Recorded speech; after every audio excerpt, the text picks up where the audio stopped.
नमस्कार, गया guidance programme में आपका स्वागत है। मैं ऋषि कुमार, +2 शिक्षक, श्याम बाबू +2 स्कूल संन्यास आश्रम। आज मैं आपको विश्व इतिहास के कुछ विषय पुस्तक के 6ठे अध्याय में वर्णित 3 वर्ग के बारे में बताऊंगा। ये 3 वर्ग की चर्चा हम कर रहे हैं तब की जब यूरोप में मध्यकाल था और मध्यकाल का समय 5वीं-6ठी शताब्दी से लेकर 15वीं-16वीं शताब्दी तक था। उस समय लगभग 8वीं-9वीं शताब्दी में शार्लमा नाम का राजा पूरे यूरोप को एक सूत्र में बांध चुका था, परंतु उसकी मृत्यु के पश्चात पुनः समस्त यूरोप विभिन्न खंडों में बट गया। विभिन्न खंडों में बंटने के बाद उसमें स्थानीयता का भाव आया। छोटे छोटे राजा, जिन्हें सामंत कहा गया है, अपने को स्थापित कर लिया और उन्हीं के समय जो है आज हम जिसके बारे में चर्चा करेंगे, सामंतवाद का, वो उसका समय आ जाता है। तो आज हम सीखेंगे पहला सामंतवाद का परिचय, सामंतवाद क्या था। दूसरा 3 वर्ग की समझ, जो कि चैप्टर का नाम ही है। और तीसरा पादरी का परिचय। तो सामंतवाद कैसे इसका उदय हुआ, इसके बारे में हम लोग चर्चा करेंगे। जैसा कि हम जानते हैं कि सामंतवाद को अंग्रेजी में फ्यूडलिज्म कहते हैं और यह फ्यूडलिज्म का फ्यूड शब्द जर्मन भाषा से आया है, जिसका अर्थ होता है भूमि का टुकड़ा। इस भूमि के टुकड़े पर सामंत अपने अधीनस्थों के साथ रहता था और वहीं पर कृषि कार्य स्वयं न करके अपने अधीनस्थों से करवाता था। जब एक ही इलाके में कई सामंत होते थे तो भूमि के टुकड़े के कारण इनमें परस्पर युद्ध होता था। इसके लिए उन्हें सैन्य बल भी रखना होता था और जीवन निर्वाह के लिए कृषि कार्य भी होता था। सामंतों के अधीन तेल मिल, शराब का कारखाना, वस्त्र के कारखाने आदि होते थे, जिसमें उसके अधीनस्थ लोग काम करते थे।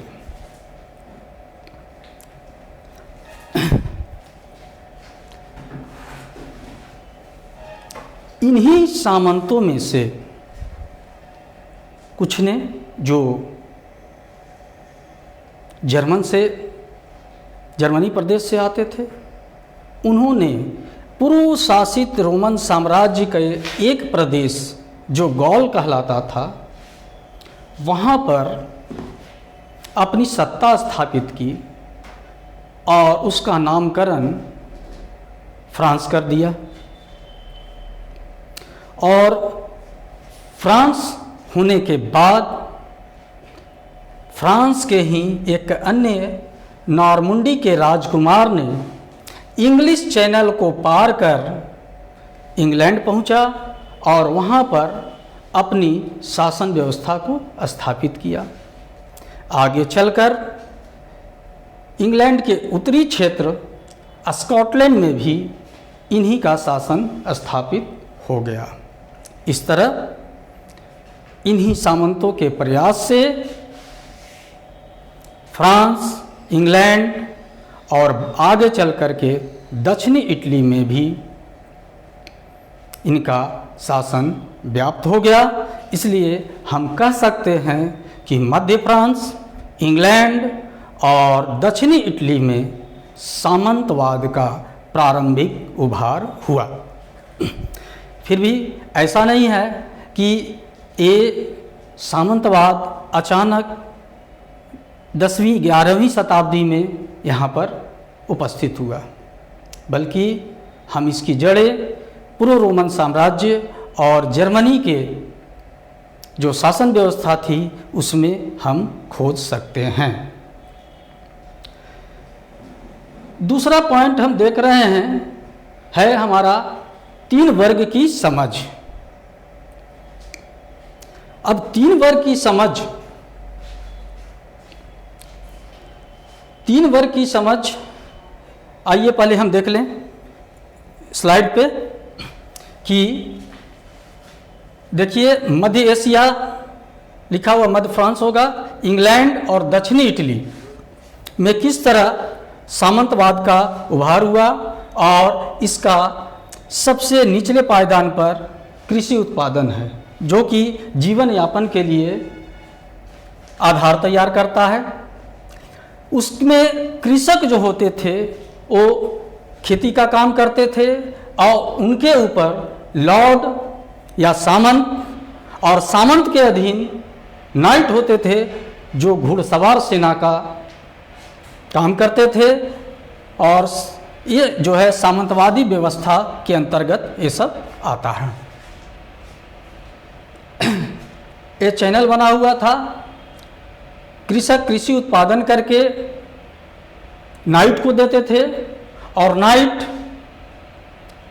अपने ऊपर वाले अधिकारी लॉर्ड को देते थे और नाइट जो होते थे वो चूंकि घुड़सवार सेना भी रखते थे, स्वयं भी घुड़सवार होते थे, वो सीधे सामंत को विपरीत परिस्थिति में, युद्ध की परिस्थिति में उसकी सैनिक सहायता प्रदान करते थे।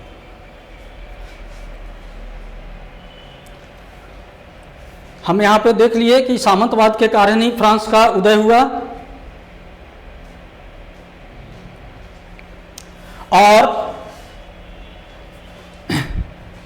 गौल जो रोमन साम्राज्य का एक प्रांत था वो कैसे जर्मनी की फ्रैंक जाति के द्वारा फ्रांस नाम दिया गया और पुनः 6ठी सदी से यह फ्रांस के शासकों द्वारा शासित हुआ और बाद में रोम के पोप के द्वारा भी इसको समर्थन और उपाधि प्रदान की जाने लगी।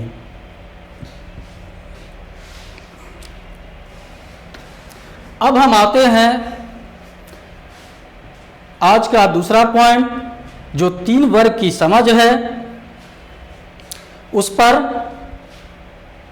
चूंकि फ्रांसीसी पादरी इस बात में विश्वास रखते थे कि प्रत्येक व्यक्ति इन्हीं 3 वर्गों में से किसी न किसी एक वर्ग का सदस्य है। इसी तरह एक बिशप ने भी कहा कि एक वर्ग जो है वो प्रार्थना करता है, दूसरा वर्ग युद्ध करता है और तीसरा वर्ग जो है वो कृषि कार्य करता है या इन लोगों की सेवा करता है और ऊपर वाले दोनों को कर देता है। इस प्रकार हम देखते हैं कि इस 3 वर्ग का निर्माण किया गया। ये देखिए स्लाइड पर फ्रांसीसी पादरी की क्या अवधारणा थी।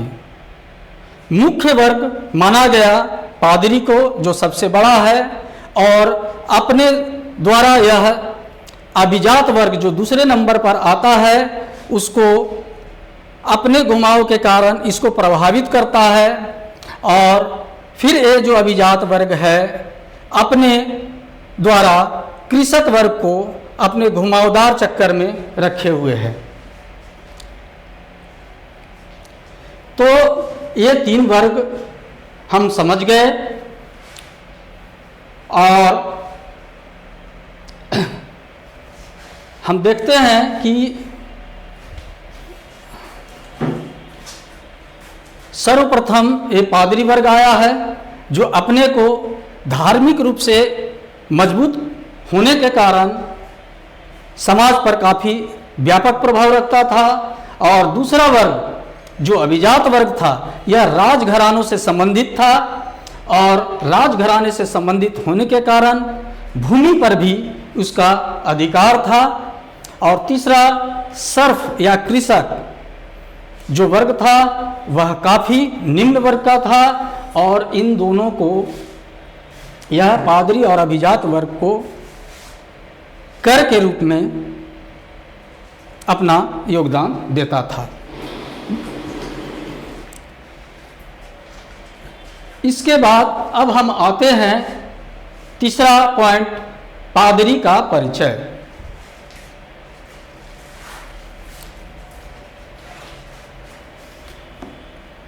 चौथी शताब्दी में ईसाई धर्म को राजधर्म बनाने के बाद चर्च का समाज पर व्यापक प्रभाव पड़ा। उसके पास राजा द्वारा दिए गए काफ़ी भूमि थी। इसके अतिरिक्त वह कर के रूप में उपज का 10वां हिस्सा भी लेता था जिसे टीथे कहते थे। इसके अतिरिक्त लोग अपने कल्याण के लिए तथा मृत लोगों के कल्याण के लिए भी पादरी को कुछ न कुछ उपहार के रूप में दिया करते थे। इससे चर्च में अर्थात पादरियों के पास काफ़ी धन संपत्ति जमा हो गई और वे विलासी जीवन बिताने लगे। अब हम देखते हैं कि ऐसा नहीं है कि समाज का प्रत्येक वर्ग में से कोई भी पादरी बन सकता था।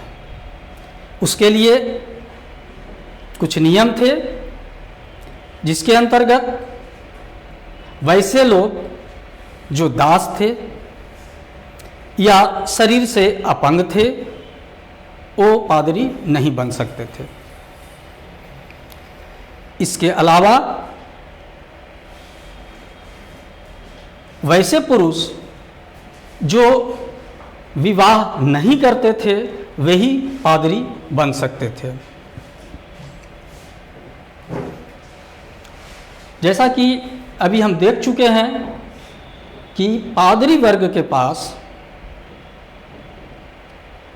अभिजात वर्ग के समान ही काफ़ी भूमि थी, धन संपत्ति थी, जिसके कारण वह काफ़ी विलासी हो गया था।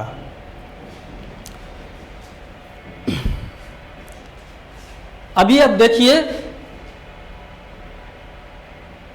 कि ये जो है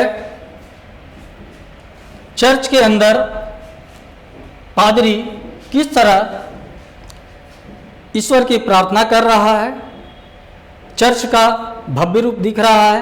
मरियम अपने गोद में ईसा मसीह को लिए दिख रही है और इधर ईसा मसीह आशीर्वाद देने के लिए खड़े हैं।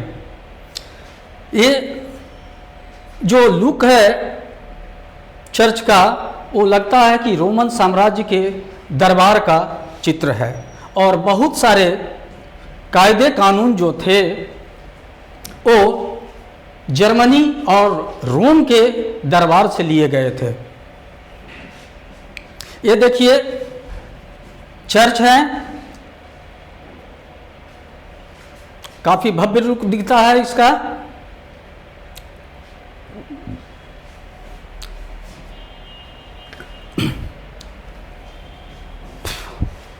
चर्च के बहुत सारे जो रीति रिवाज थे वो रोमन दरबार से लिए गए थे। जैसे कि हम देखते हैं कि सिर झुकाना, प्रार्थना करते समय हाथ जोड़ना, लॉर्ड्स के प्रति वफादारी और घुटनों के बल पर गिरना, ये सारे के सारे सामंती रीति रिवाज थे जो बाद में चर्च के औपचारिक रीति रिवाजों में शामिल हो गए। इस तरह निश्चित है कि रोमन दरबार का असर चर्च पर काफ़ी व्यापक पड़ा। इसमें एक चर्च को दिखाया गया है जो कहीं से ऐसा नहीं लगता है कि किसी राजा के दरबार का सीन हो। काफ़ी भव्यता है, लोगों को बैठने की जगह है। एक अन्य चर्च देखिए बना हुआ है, ये शांत इलाके में बना हुआ है। इन जगहों पर लोग सप्ताहांत में प्रार्थना के लिए इकट्ठा होते थे। अब हम देखते हैं कि जहां पादरी एक तरफ शहर के बीच में लोगों के बीच में रहकर उन्हें धर्म का उपदेश देते थे और काफ़ी विलासी जीवन व्यतीत करते थे, वैसी ही परिस्थिति में ईसाई धर्म के ही कुछ विशिष्ट श्रद्धालुओं ने एकांत में रहकर चिंतन मनन और श्रम करने का निर्णय लिया।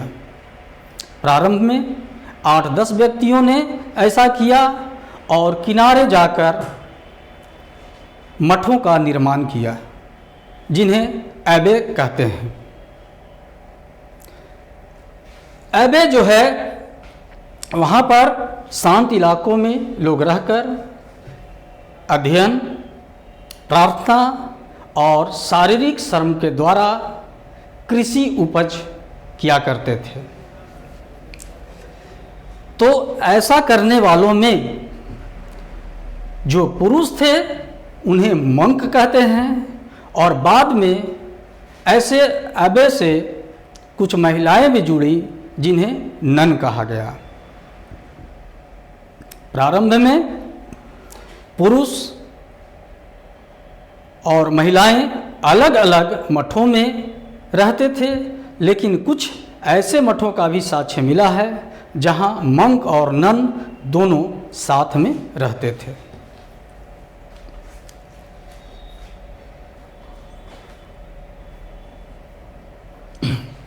ये देखिए भिक्षु का कार्य क्या क्या है। सर्वप्रथम मोनेस्ट्री या मठ में रहना, दूसरा प्रार्थना करना, तीसरा अध्ययन करना और चौथा कृषि कार्य में शोध करना। ये देखिए पुरुष भिक्षुक को मंक कहा गया है और स्त्री भिक्षुक को नन कहा गया है। प्रारंभ में 10-20 स्त्री पुरुषों का समूह था, लेकिन बाद में इनकी संख्या बढ़ने पर और संसाधन बढ़ने पर इन लोगों ने बहुत सारे सामाजिक कार्यों को किया, जिसमें स्कूल खोलना, अस्पताल बनवाना और कला के विकास में भी इन्होंने महती योगदान दिया। ये देखिए 910 ईस्वी का ये क्लनी एबे है। देखिए कितना भव्य है और इसमें बहुत सारे जो है मंक रहकर अपने कामों में लगे रहते थे। ये इंग्लैंड के फार्नबरो में सेंट माइकल की बेनेडिक्टिन एबे है। ये देखिए ये भी शांत इलाके में बना हुआ है, पेड़ पौधों के बीच में बना हुआ है। 14वीं सदी तक आते आते मठों और चर्चों में काफ़ी धन संपत्ति इकट्ठा हो गया, जिसके कारण जहां एक और ईश्वर की प्रार्थना, समाज को आगे बढ़ाने का निर्णय लेना था, वहां पे विलासिता का जीवन आ गया। इन विलासिता के जीवन आने से लोगों पर गलत प्रभाव पड़ना शुरू हो गया। लोग संशय की दृष्टि से इन्हें देखने लगे। इसी बीच उन्हीं लोगों में से कुछ भिक्षुओं ने मठों में न रहने का निर्णय लिया, जिन्हें फ्रायर कहा गया। ये हमेशा घूम घूम कर लोगों को उपदेश देते थे, एक जगह पर नहीं रहते थे और दान से मिले पदार्थों से अपना जीवन यापन करते थे।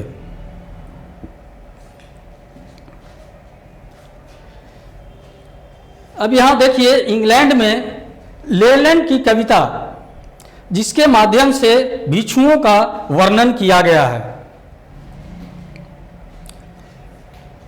इस तरह समाज में जहाँ एक ओर चर्च और मठों के द्वारा काफ़ी काम किया गया, लेकिन बाद में जब लोग इन्हें संशय की दृष्टि से देखने लगे, तब इन्होंने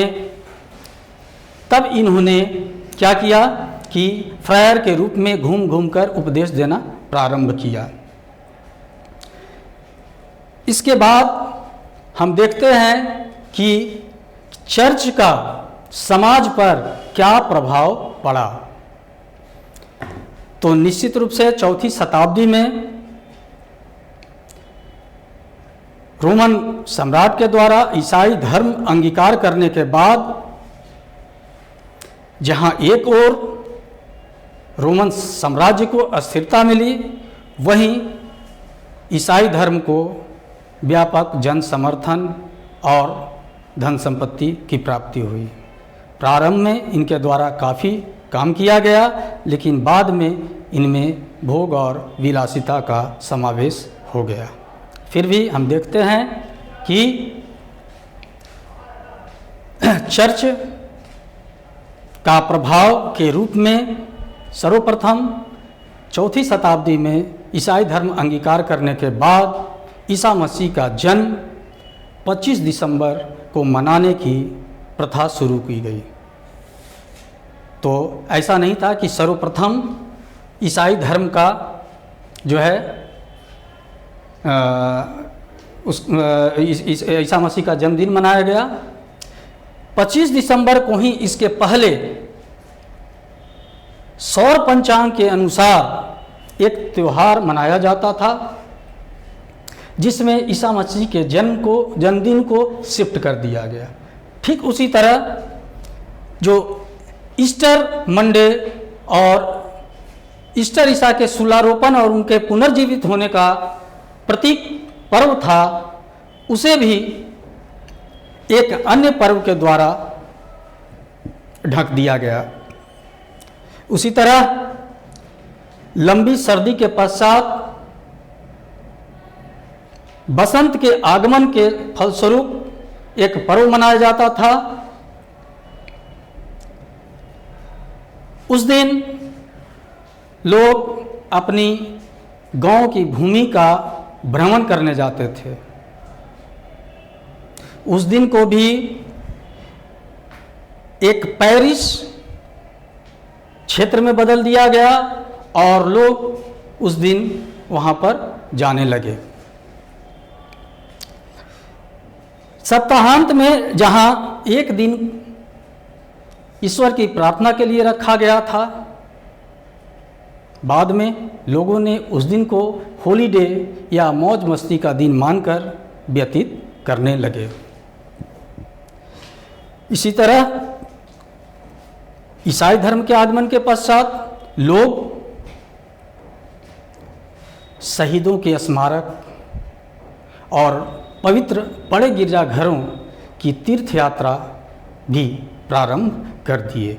इस तरह हम देखते हैं कि चर्च का समाज पर व्यापक प्रभाव पड़ा। हम स्लाइड में अभी देखते हैं कि क्रिसमस और ईस्टर को किस तरह परिवर्तित किया गया।